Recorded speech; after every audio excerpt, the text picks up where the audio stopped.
Welcome to Wallace on Wire today. We're talking about netizen reactions towards a statement by Koo Shiaw Lee. He's the vice chairman of Parti Gerakan Rakyat Malaysia.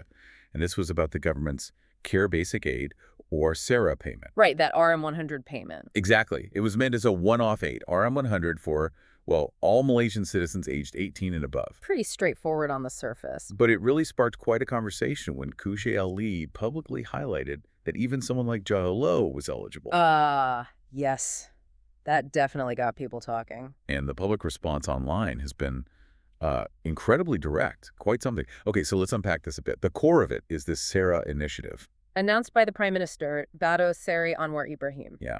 Starting August 31st, this one-time RM100 aid distributed via MyCard. Usable until the end of the year, December 31st. And the key thing here was universality. It was meant for literally everyone meeting the age and citizenship criteria.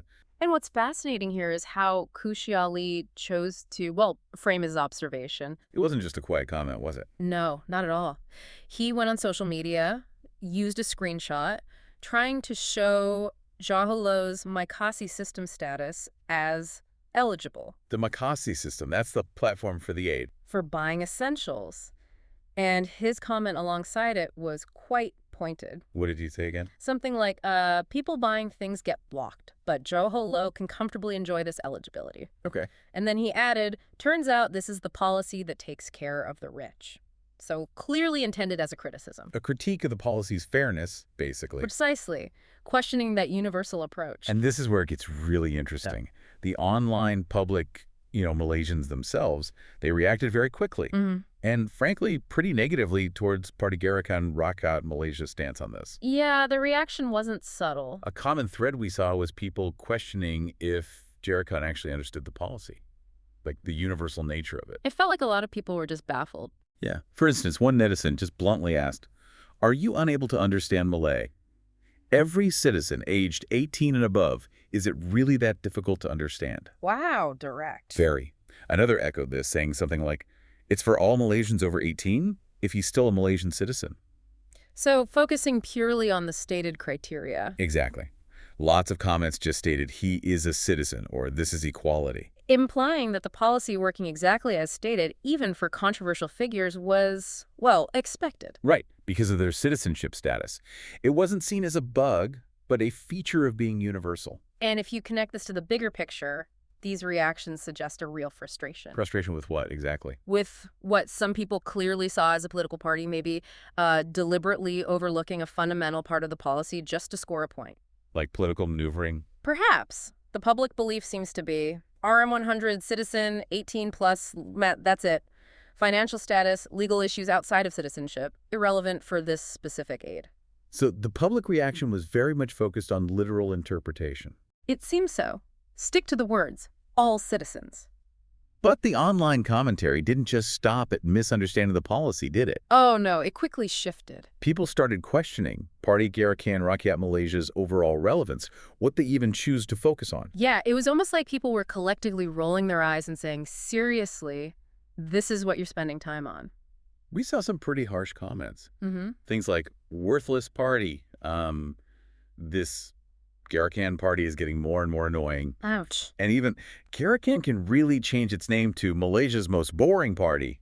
That's quite scathing. It shows a real level of exasperation. Absolutely. There was this general feeling of, well, is this the best issue you can find? And that really raises an important question, doesn't it? About what the public actually expects from political parties, especially those not in power. What do you think that is? Well, based on these reactions, netizens were quick to suggest what they felt were more pressing issues.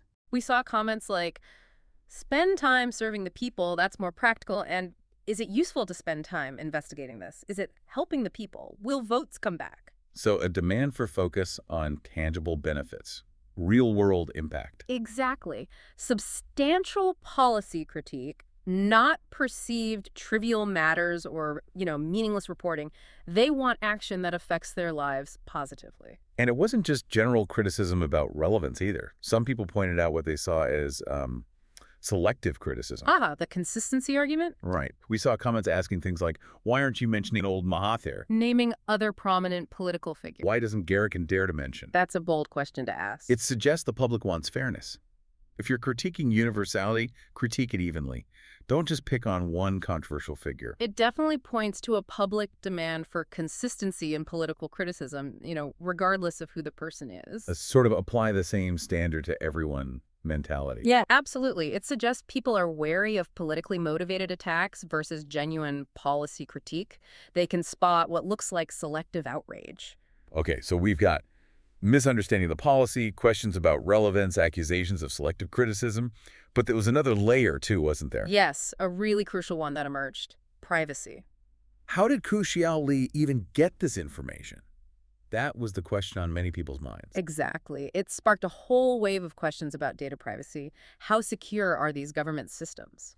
What kind of comments did we see there? Well, several netizens directly asked, how did Garakan get Jho Low's IC number to check? And then, did they violate privacy? That's a serious allegation, using someone's IC number without consent. Others were demanding action. Why are you using someone else's identity card number? Infringing on their privacy, please take action. Understandable concern. And another commenter really drilled down, questioning, how did Garakan get Jho Low's IC? They have no central government power, no federal ministers, no MPs. How did they get his IC? That highlights the access question. Where did the info come from, if not through official channels they supposedly don't control? It really shows how sensitive people are about their personal data, especially with government systems. Definitely. It underscores a significant public sensitivity. It shifts the focus, doesn't it, away from the SARA policy itself. And onto the methods used to make the political point. Precisely. The how became as controversial, maybe even more so than the what. It created this whole new layer of controversy around the party's actions themselves. So what does this all tell us, looking at the big picture? Well, ultimately, I think the netizen reactions to Koo Shiaw Lee's statement give us a really vivid snapshot of public sentiment in Malaysia right now. How so? They show a public that's increasingly discerning. They expect more than just criticism. They want, informed, consistent, and ethically sound political commentary. They're not just passively accepting statements anymore. Not at all. It shows that in today's digital world, the substance of a statement, the what, is judged just as much as the how it was obtained and the why it was said. And the consequences for public perception are immediate. Instantaneous, almost. Missteps are amplified very quickly online. Indeed. It's a powerful reminder, isn't it, that every single statement in the political arena today gets weighed instantly, not just for content, but for perceived intent, relevance, and whether it respects principles like fairness and, crucially here, privacy. So the question becomes, did Party Gerakan Rakyat Malaysia just miss the mark completely here? Or was there a valid point about universal aid that got lost in the online storm? What do you think? How is the public processing this kind of political discourse now? Remember to like and subscribe for more videos like this.